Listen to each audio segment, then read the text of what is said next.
All right, so this one, I feel like I've already talked about this one before, but I couldn't find the video on it, so I guess I'm going to make another one because it came up in a video that I was watching today.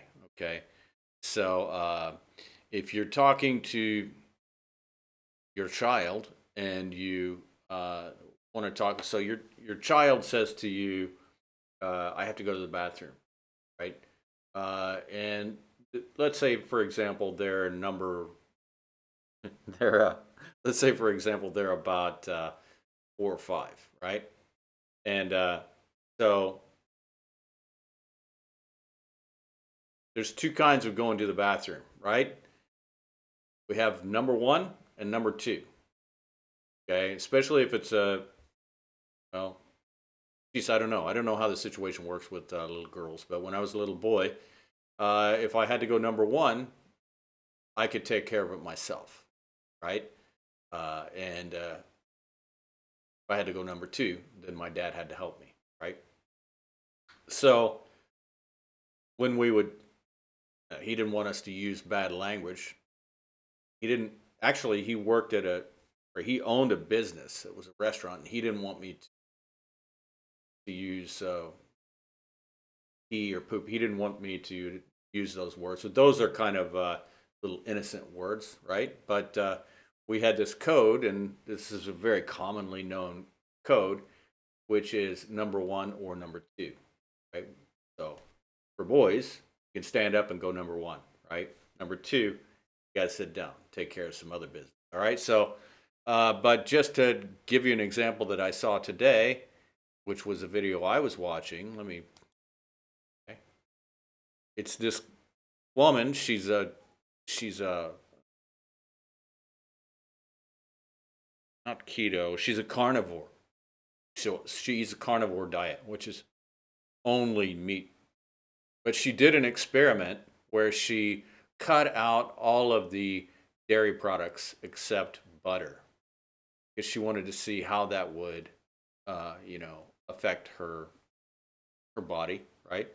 Because being on a carnivore diet helped her skin clear up, and it helped a lot of medical problems that she had. So her whole channel is based on carnivore diet, but carnivore also includes dairy products.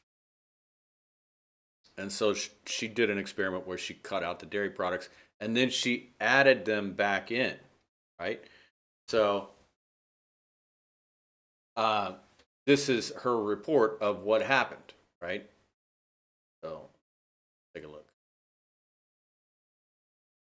Her name is Steak and Butter Gal. I really like this channel. So she said, now this is some words that I want to talk to you guys about. My tummy. I actually hate this word. I think it sounds kind of childish, but some people use this instead of stomach, right? Uh, so my stomach felt inflated with air bubbles, right? So she had gas from drinking milk, I think. Felt the need to pass gas a lot. Pass gas is a kind of a polite way to say fart, right? That's what you would say, like if you were talking to your doctors. Especially the morning after, just the whole morning, the day after I had that raw dairy, I also had to make a trip to the bathroom. I had to make a trip to the bathroom. So she's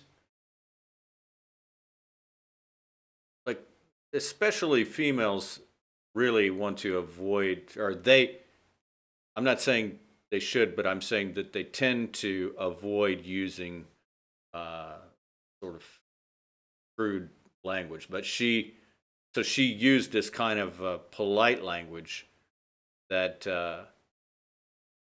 that's kind of, these are kind of safe words that you could use in like a medical environment,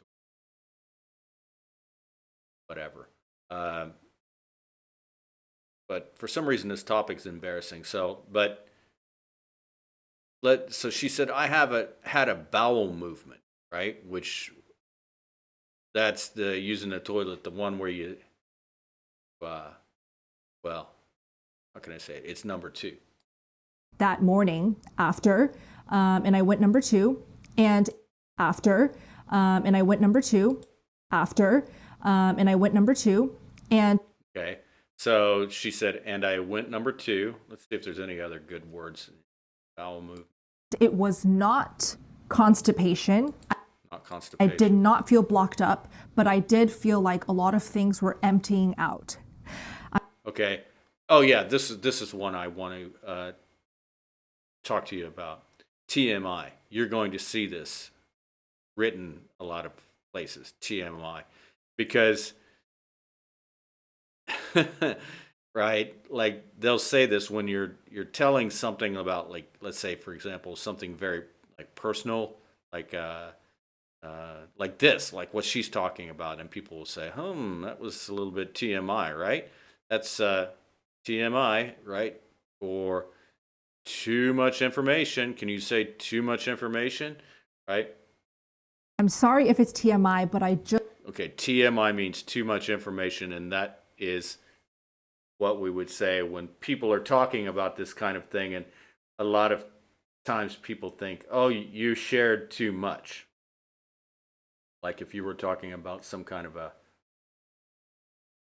medical problem that you have, or talking about something about your sex life or something like that, and you get into the like details, somebody might say, oh, that's kind of like TMI, right? So anyway, those are some very kind of humorous or embarrassing things to talk about. But this is how we deal with it. We say bowel movement, say number 1, number 2, right? And even adults do it, right? So she didn't feel comfortable using some more crude word, right? So she said number 2, right? And that works, right? It kind of made it so that she could talk about this sort of embarrassing topic, and it still, she maintained her I guess image or whatever. So anyway, so I will talk to you on the next idiom.